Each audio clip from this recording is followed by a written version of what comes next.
Kinabukasan ay nasa opisina ako ni Mrs. Santos na masayang masaya ang ngiti. Mukhang maganda ang mood nito ngayon dahil napakaaliwanas ng mukha nito. Miss Zenny, bakit po parang ang saya sa inyo ngayon? Manghang tanong ko sa kanya na lalong nagpaliwanag ng kanyang mukha. Actually, nakakahawa ang saya niya, kaya ako man ay napapangiti rin. Paano ba naman iha? Tumawag iyong pamangkin ko at ang sabi, nagustuhan daw nila ang mga gawa mong muffins. Kaya ayun, gusto ulit umorder. Lalo na daw iyong kapatid niyang lalaki. Talagang naibigan ang gawa mo. Papalatak na sagot nito. Nag-umapaw agad ang tuwa sa puso ko at halos mapulit na yata ang mga labi ko sa lawak ng ngiting ko ngayon. Talaga po? Wow, nakakatuwa naman po iyang sinabi ninyo. Nahihiyang banggit ko. Ako man ay talagang masaya sa ibinalita niya. Oo nga, mantakin mo iyang mga gawa mo kung saan-saan na nakakarating. Bulalas pa nito. Nagniningning ang mga mata nito at halatang proud na proud. Iyan po ay dahil sa inyo. Salamat po talaga sa pagtangkilik nyo sa mga gawa ko. Buong pusong pasasalamat ko sa kanya. Well, kaya nga narito ako ngayon dahil dito magsa-celebrate ng anniversary yung pamangkin kong iyon. Kasabay na rin ang launching ng beach resort nila. Nagustuhan yung mga cake at cupcakes mo. Kaya nagpapagawa para sa party. Then, i-cater mo sana iyong kahit ilang putahe lang para naman matikman din nila yung mga lutong Ilocano natin dito. May himig pakiusap na tugon nito. Nabigla ako at medyo naging proud dahil kinukuha niya akong mag-cater sa party na iyon kahit marami namang mas malalaki at sikat na catering services dito. Kaya lang po, hindi po ako personal na makakapag-asikaso noon. Kasi alam nyo naman po na ako rin ang nagsaservice sa pagkain ng mga bisita sa Capitol hanggang Biyernes. Pero mapagkakatiwalaan naman po si Bea, kaya sigurado po akong hindi akong papahiya. Paliwanag ko sa kanya at tumango naman ito. Walang problema iha. Ang mahalaga, naroroon ang mga pagkain gawa mo. Banayad na sabi nito. Muli ay ginawaran ko siya ng ngiting puno ng pasasalamat. Pinag-usapan pa namin ng ilang detalye ng kailangang ihanda at gawin bago siya nagpaalam. Ibinigay na rin niya ang buong bayad kahit tumanggi ako. Pero namilit pa rin siya. Usually kasi ay 50% down payment lamang ang hinihingi ko o mas mababa pa kapag mga regular ko ng customers kagaya niya. Umagang-umaga ng Huwebes ay nasa bahay ko si ate at nakikiusap na ipag-drive ko raw siya hanggang Ilocos. Dahil nagbabakasyon ang driver niya at ang asawa naman niya ay naroon na. Maliban pala sa anibersaryo nila bukas, ay bukas na rin ang launching ng bago nilang beach resort doon. Balak ko sanang pumunta ng Cebu ngayon dahil sabi ng detective ko na si Albert ay may nakakita raw kay Christina doon. O hindi sure kung siya nga iyon. Pero wala akong pakailam. I will grab any opportunity just to see my wife again. Ate, pupunta nga ako ng Cebu ngayon. May lead na daw ang mga tao tungkol kay Christina. You can hire another driver. Mahinahon na paliwanag ko sa kanya. Pero mukhang hindi ito magpapatinag. Do you really think papayag si Hunter na mag-isa lang akong bumiyahe with just anyone? Ikaw ba halimbawa, papayagan mo ba si Christina man na magbiyaheng malayo ng mag-isa? Please, my little brother, just this once and then you can ask any favor from me. Anything you want. Pangungulit pa nito. Pero sobra akong na-excite sa ibinalita ni Albert kaya ayoko talagang palampasin ang pagkakataong magpunta ng Cebu. What if tama iyong informant namin? I want to be there when they confirm her real and exact location. You can go as long as they confirm na si Christina nga iyon. I promise. Just drive me there, okay? Pilit na pakiusap pa nito. Mas matanda siya sa akin, pero kung makapagpapakuyot naman ay akala mo ibatang paslit. In the end, wala akong nagawa kung hindi ang pumayag, lalo at minsan lang makiusap sa akin si ate Clarice. Tinawagan ko na lamang si Albert na abisuhan ako kaagad kapag nakumpirma na nila ang lahat. Hindi ako umiimik buong biyahe dahil ang isip ko ay nasa balitang hatid ni Albert para sa akin. I kept praying na sana si Christina na nga ang nakita nila. I'm so excited and afraid at the same time. Paano kung ayaw na talaga sa akin? Ano kaya ang anak namin? Babae or lalaki? Or what if may nangyari sa bata? No, I won't think that way. Walang mangyayari sa kanya dahil matapang at matalino si Christina. Alam kong hindi niya pahayaang mangyayari sa bata ang mga yun. Kaya nga, iniwan niya ako, diba? Mabuti na lang talaga at lumaban siya para buhayin ng anak namin. Kahit ilang beses kong ipinagpilitang ipalaglag niya ito. I'm so stupid that I want to kill myself whenever I think about that moment. Nagtatampo ka ba dahil pinilit kitang ipagmaneho ako? Maya-maya ay tanong ni ate, kaya napalingon ako sa kanya na nakakunot ang noo. What? Of course not. Iniisip ko lang si Christina, ate. Sana nga siya na ang nakita nila sa Cebu. Kaya lang, natatakot ako sa magiging reaksyon niya kapag nagkita kaming ulit. What if she doesn't like me anymore? Mapait na tanong ko sa kanya habang ang mga mata ko ay nakatuon sa daan. Bigla ring gumuhit ang kirot sa puso ko na tila pinipiga ito. Kaya kinailangan ko pang huminga ng malalim. Kung ako si Christina, sobra-sobra akong masasaktan dahil ninais ng asawa ko na ipalaglag ang anak ko. Pero pareho lang kayong biktima. Ang pagkakaiba nga lang, mas nahirapan at nasaktan siya. Malungkot na sagot nito. And yes, she suffered so much in the past. That's why I'm so afraid to face her again.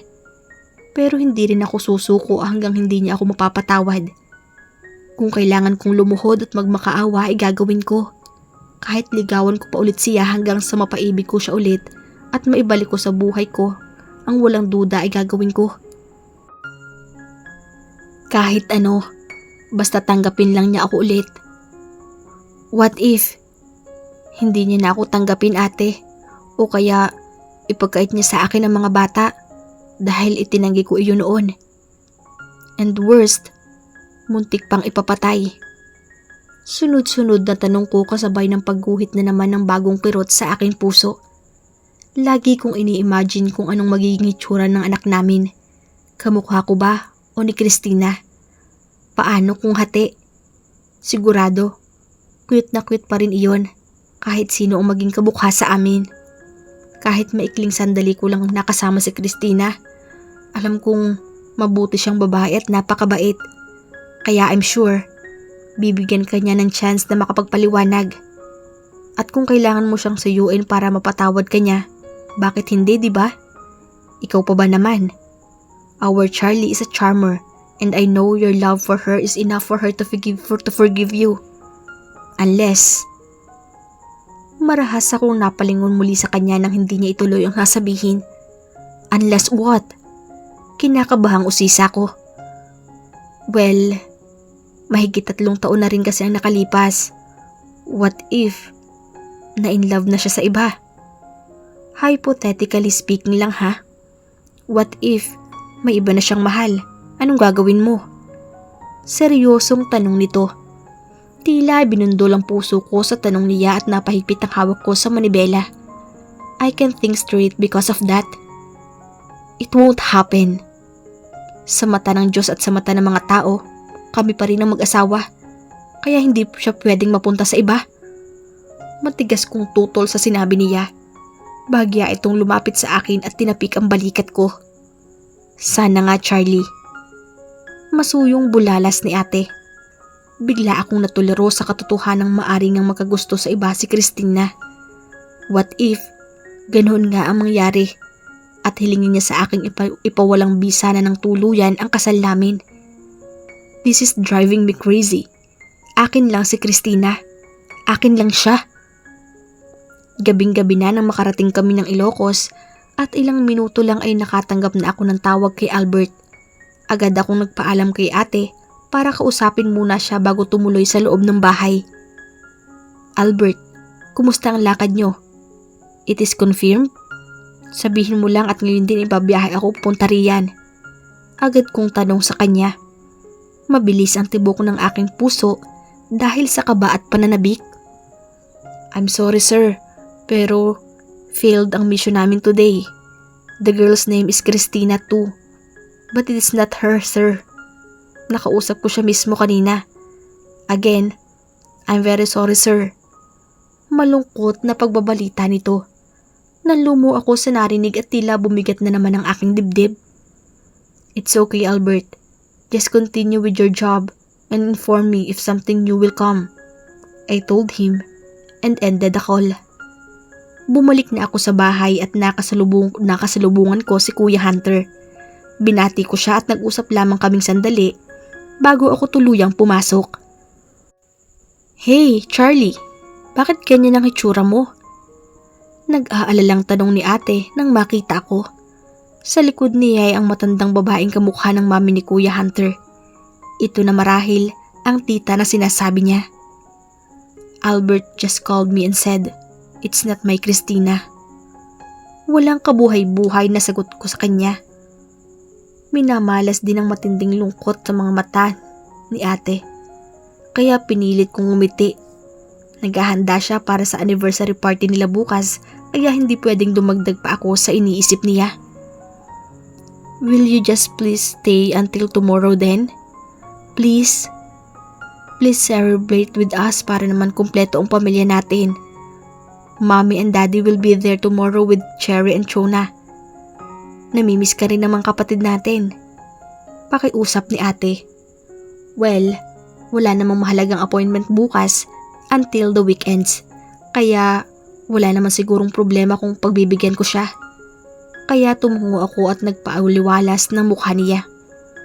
Oh, thank you, my handsome brother. And oh, by the way, this is Tita Zenny Santos. Siya ang kapatid ng mami ni Hunter.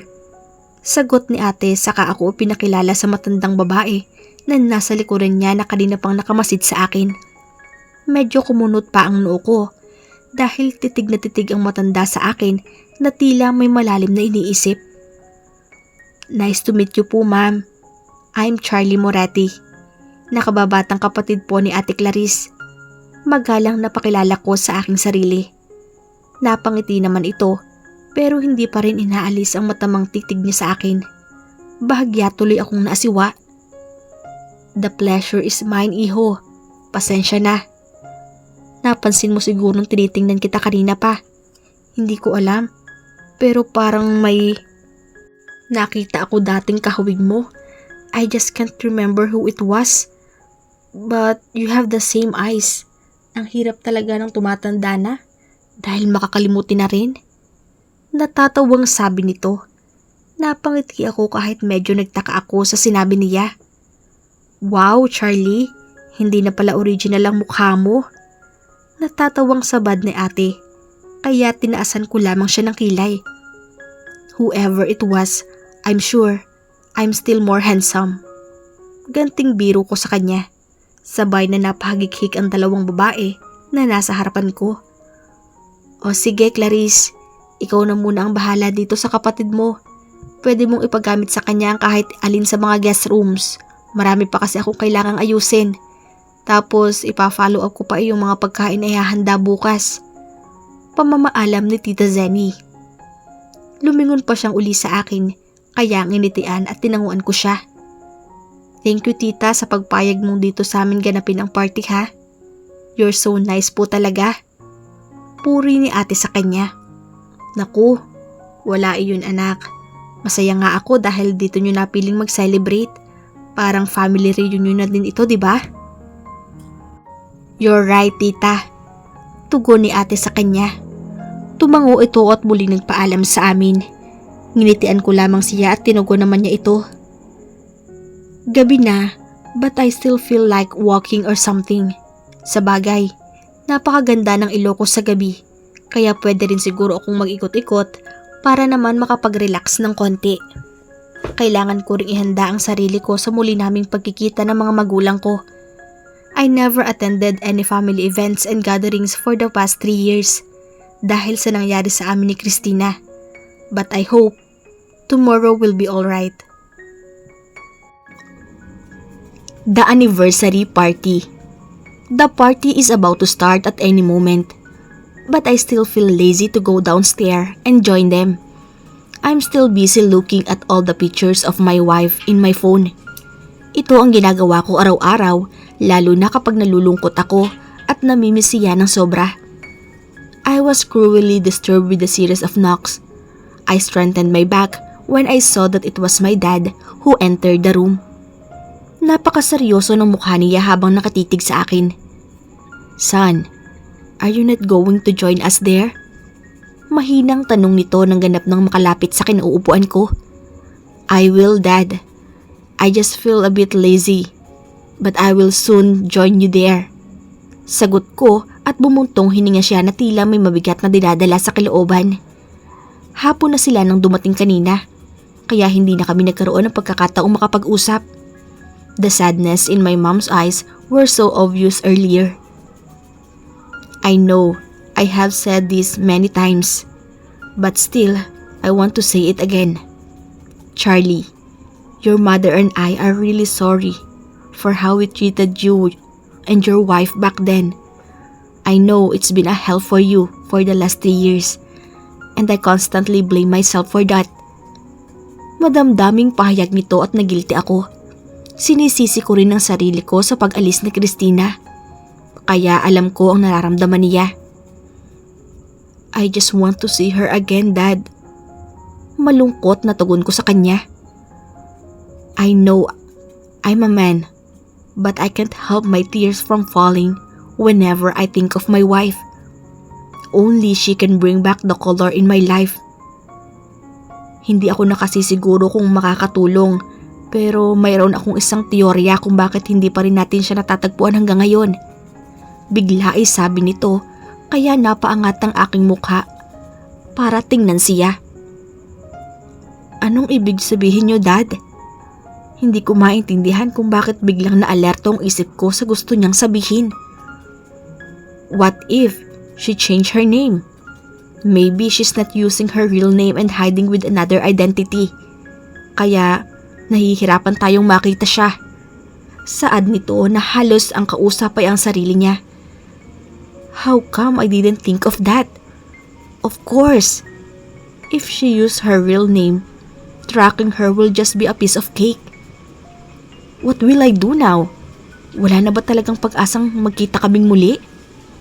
Nasa kalagitnaan ako ng pag-iisip nang biglang pumasok si Mami sa kwarto upang yayain na kaming bumaba dahil magsisimula na raw ang party. Even meeting and hugging my mom again became very emotional for all the 3 of us. We spent a few more minutes catching up a little before we decided to go down. Nagulat ako sa dami ng bisitang narito ngayon. Ang buong akala ko ay pamilya at malalapit na kamag-anak at kaibigan lamang ang narito, pero parang halos kasindami rin ng tao ngayon gaya noong kasal na nina ate. Unbelievable. Well, kung sa bagay, parehong mabait at palakaibigan sina Kuya Hunter at Ate Clarice. Lalo na si ate na dating modelo bago nakapag-asawa. Nagsimula ang kasiyahan sa pamamagitan ng pagpapalabas ng slideshow ng mga larawan at special moments ng mag-asawa mula noong magkakilala sila at maging magkasintahan. It's like their wedding. At bigla akong nainggit dahil hindi man lang namin naranasan ni Christina na mag-celebrate ng anniversary. Hanggang sa maging busy na ang lahat sa pagsisimula ng kainan, inuman at sayawan ay tahimik lamang akong nakaupo sa lamesa kasama ang mga magulang at 2 kong nakababatang kapatid na walang patid ang kwentuhan at hagik-hikan. Naagaw ang atensyon ko nang dahil sa isang batang umiiyak malapit sa may sound system. Mukhang walang nakapapansin dito kaya napilitan akong lapitan. Pupungas-pungas ito habang tahimik na humihikbi at palingalinga sa paligid na tila may hinahanap. Siguro ay napahiwalay sa mga magulang niya ang batang ito. Nang makalapit na ako sa kanya ay lumuhod ako sa harapan niya para mapantayan ang mukha niya. Pulang-pula na ang magaganda niyang mga mata. Hey, buddy, Are you alright? Bigla akong nagsising tinanong ko siya sa English kasi baka hindi ako naiintindihan. Pero bago ko pa ulitin ang tanong sa Tagalog ay nagsalita na ito. Go away! I don't want to talk to you. Kuyot na taboy nito sa akin na ikinabigla ko. Pero imbes na mairita ay parang natuwa pa ako sa kanya dahil napaka-cute niya. Why? Did I do something wrong? Tanong ko sa kanya. He speaks English well, kaya sigurado akong anak siya sa isa ng mga bisita namin. My mom said I should not talk to strangers, so go away. Patuloy na taboy nito sa akin habang patuloy pa rin ang paghikbi. Napangiti ako dahil bukod sa napaka-cute na bata ay halatang matalino rin ito at disiplinado. Sa mura niyang edad ay alam niya nang protektahan ang sarili sa iba. Then, how do you want me to help you? Masuyong tanong ko. Hindi ko rin maunawaan ang sarili ko dahil ang gaan-gaan ng loob ko sa batang ito. Hindi naman ganoon kalalim ang pagkahilig ko sa mga bata. Pero ang isang ito ay malakas ang iniiwang impression sa akin. Henry, what's wrong? Napalingon ako nang marinig ang boses ni Ate Clarice. Do you know this adorable kid? He doesn't want to talk to me because I'm a stranger. Pagbibigay alam ko sa kanya. Nagkangitian kami ni ate pero naalarma ako nang bigla itong maglakad palayo sa amin. It's alright ate, I will follow him until he finds his parents. Asikusuhin mo na ang mga bisita at ako na ang bahala sa kanya. Sabi ko at mabilis na sumunod sa batang hanggang ngayon ay umiiyak pa rin. Alright, take care. Narinig kong sabi ni ate pero hindi ko na siya nagawang lingunin at sagutin pa. Ayokong mawala sa paningin ko ang bata at baka lalo lamang itong maligaw. Ang dami pa namang bisita ngayon. Are you bored? Napalingon ako kay Alexander dahil sa tanong niya. No, bakit mo naman natanong iyan? Saad ko saka sumubo ng slice ng apple. Sa totoo lamang ay nag-e-enjoy ako sa mga ipinakikitang presentasyon ng bawat munisipyo at bayan. Halatang pinaghandaan nila ang gabing ito dahil hindi lang ang mga performances nila ang kaabang-abang, maging ang mga costumes and props din. Halatang nag-e-enjoy din pati ang mga bisitang galing sa ibang bansa. Masaya rin ako dahil wala namang naging problema sa mga pagkaing inihanda namin. I just thought, party like this will bore you. Nag-aalala ang banggit nito pero umiling lamang ako. I like it really. Ang gagaling talaga ng mga kababayan natin. Nakangiting turan ko na nagpangiti rin sa kanya. That's right. Filipinos are no doubt very talented and creative. Sang-ayon naman ito. At sasagot pa lang sana ako nang biglang tumunog ang cellphone ko. May is calling. Ipinakita ko kay Alexander ang phone ko at dahil maingay, kailangan kong lumayo para magkarinigan kami ni May. Sinamahan naman ako ni Alexander. Sinabi kong kaya ko na naman mag-isa pero mapilit siya kaya wala na akong nagawa. Hello, May? Bakit? Tanong ko nang sagutin ang tawag niya. Christina. Sambit nito na umiiyak. Agad akong kinabahan sa kanya. Teka, May, anong problema? Bakit ka umiiyak? Nagkatinginan pa kami ni Alexander habang nagtatanong ako. Sinanyasan niya akong i-loudspeaker kaya sinunod ko naman siya kaagad. Si Ian, nawawala. Malalim ang hikbi niya habang ako naman ay nanikip ang dibdib at tila humiwalay ang kaluluwa ko sa katawan. Dahil sa sinabi niya, hindi pa agad rumehestro ng tama sa utak ko ang ipinaalam niya sa akin. Kaya kinailangan kong kumpirmahin. Nawawala? Anong ibig mong sabihing nawawala? Saka bakit ang ingay ng paligid mo? Nasaan ba kayo? Wala kayo sa bahay? Sunod-sunod na tanong ko. Bakas din ang matinding pag-aalala sa mukha ni Alexander. Idinantay nito ang kamay sa balikat ko para pakalmahin ako. Let's go to the car at puntahan natin sila. Suhestyon nito kaya mabilis kaming naglakad habang inaantay ang sasabihin ni May. Narinig ko rin ang iyak ni Henry sa background. Kasi Christina, napilitan kaming pumunta rito sa party na kinikater ni Bea kasi naiwan nila yung mga cake sa bahay. Hindi naman sila makakabalik dahil kulang din sila sa tao. Dahil nariyan yung ibang tauhan natin. Alam mo namang wala si nanay sa bahay ngayon dahil nagpuntang Masbate. Kaya napilitan akong ihatid yung mga cake at isama itong 2 bata. Ayoko namang maiwan silang walang kasama sa bahay. Lalo na at hindi pa naman natin kabisado ang mga bago nating kapitbahay. Mahabang paliwanag nito habang patuloy na umiiyak. Nerbiyosa pa naman itong si May kaya ramdam ko na rin na malapit na siyang mag-hysterical. Pero mas kailangan niyang kumalma para mas makapag-isip ng maayos. Papunta na kami riyan, kaya huwag ka nang umiyak. Pag-alo ko sa kanya. Kahit ang totoo ay pigil na pigil ko lang din ang sariling humagulhol. Christina, sorry. Dahil sa kapabayaan ko, nawala ang bata. Pati tuloy itong si Henry. Walang patid ang pag-iyak. Dahil kambal sila, ay malamang ramdam nito ang takot ng kapatid ngayon. Sabi pa niya sa akin, "It's okay, May. Bumalik na lang kayo kung saan ninyo huling nakita si Ian. Baka sakaling doon niya kayo mahanap." Payo ko sa kanya at sumang-ayon naman ito, saka tinapos ang tawag. Halos paliparin na ni Alexander ang kotse. Alam kong nag-aalala rin siya dahil malapit din sa kanya ang mga anak ko.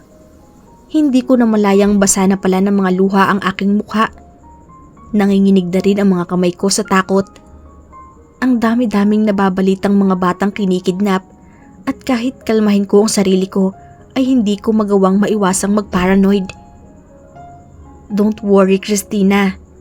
We will find him, okay? I brought my men with us para tumulong maghanap. Sila yung 2 SUV na nakasunod sa atin. Banayad na tura nito sa akin, saka kinuha ang kamay ko at marahang pinisil. Nag-aalala lang talaga ako. Alam mo namang mas matatakotin si Ian kaysa kay Henry. Kambal sila, pero mas mature pa rin mag-isip at kumilos iyon kaysa kay Ian. Halos pumiyok ang boses ko dahil sa pagbuo ng mabigat na sa lalamunan ko na lalong nagpaiyak sa akin. Sa parking lot ay sinalubong agad kami ni May at Henry na parehong umiiyak. "Mommy, Ian is missing!" Agad na sumbong ng anak ko kaya napakagat ako sa pang-ibabang labi ko. Kitang-kita ko sa musmus na mukha niyang anak ko ang matinding lungkot at pag-aalala para sa kapatid. "May, dito na lang kayo at kami na lamang ang iikot sa loob," sabi ko sa kanya. May pag-aatubiliman sa mukha niya ay pumayag din ito. Hindi man kasi pwedeng karay-karay pa niya si Henry habang naghahalughog kami sa loob dahil baka makagambala pa kami sa party. "Maghiwa-hiwalay tayo para mas mabilis," sabi ni Alexander at tumango ako. Nagbigay din siya ng instruction sa mga tauhan niya kung ano ang dapat gawin upang hindi naman maalarma ang mga bisita, lalo na at ang ilan sa kanila ay maaring makilala ng mga narito ngayon. Mabuti na lamang at very formal din ang suot ko ngayon, kaya hindi halatang hindi ako kabilang sa mga bisita. Nakita agad ako ng isa sa mga tao ko, kaya napakunot ang noo nito. Pero sinabihan ko lamang siyang ipagpatuloy ang ginagawa at huwag na akong abalahin. Nang mapalapit ako sa fountain na malapit sa garden, ay nakita ko na si Ian. May matangkad na lalaki sa harapan niya, kaya natatakpan ang kalahating bahagi ng katawan ng anak ko. Pero alam kong siya iyon dahil kabisado ko ang damit na suot niya. Nakatalikod sa direksyon ko ang lalaking kaharap ni Ian. Parang may sinasabi ito sa bata na nagpatango rito hanggang sa mapadako ang mga mata ni Ian sa kinaroroonan ko. Mommy! Agad na sigaw nito nang mamataan ako. See? I was right. It's my son. Patakbo akong lumapit sa kanya at agad akong lumuhod sa harapan niya at niyakap siya ng mahigpit. Yumakap din ng buong higpit sa leeg ko ang anak ko kasabay ng mahinang paghikbi. Kaya hinaplos ko ang likuran niya. Kung kanina ay halos hindi ako makahinga dahil sa kaba, ay ngayon naman ay para akong nabunutan ng malaking tinik sa dibdib. It's alright, baby. Mommy is here now. Masuyong bulong ko at ramdam kong humigpit pa ang yakap ng aking anak. Christina? Naistatwa ako. Ang pakiramdam ko ay para bang biglang tumigil sa pag-inog ang sarili kong mundo. Sira na ba ang pandinig ko? At kung kani-kaninong boses na lamang ang biglang umaalingaw sa diwa ko? Pero kanino nga ba ang pamilyar na boses na tumawag sa pangalan ko? Hindi ako nakagalaw kaagad dahil pinakikiramdaman ko ang sarili ko. Kahit hindi ko lingunin ang pinagmula ng boses, ay alam na alam ko kung sino ang nagmamay-ari niyon. Bigla akong kinabahan na ewan. Bigla akong natakot para sa anak ko. Wala sa sariling napakuyom ang mga kamao ko at tila hinahalukay ang puso ko sa matinding kaba. Christina? Is that you? Hindi makapaniwalang bulalas nito, pero natatakot pa rin akong mag-angat man lang ng mukha. Sana panaginip lang ang lahat ng ito. Sana hindi totoong naririnig ko ang boses na iyon. Ang boses ni Charlie. Pero hindi ko ako maaring magkamali. Kilala ko ang malalim at baritonong boses niya. Ang boses na kayang-kayang guluhin ang mundo ko at ang sistema ko. Nagtagis ang mga ngipin ko at lalo pang lumalim ang paghinga ko at tuluyan na yatang nanigas ang buong katawan ko dahil hindi na ako nakagalaw sa kinaroroonan ko. You know my mom? Biglang tanong ni Ian na lalong nagpatindi ng kabog ng aking dibdib.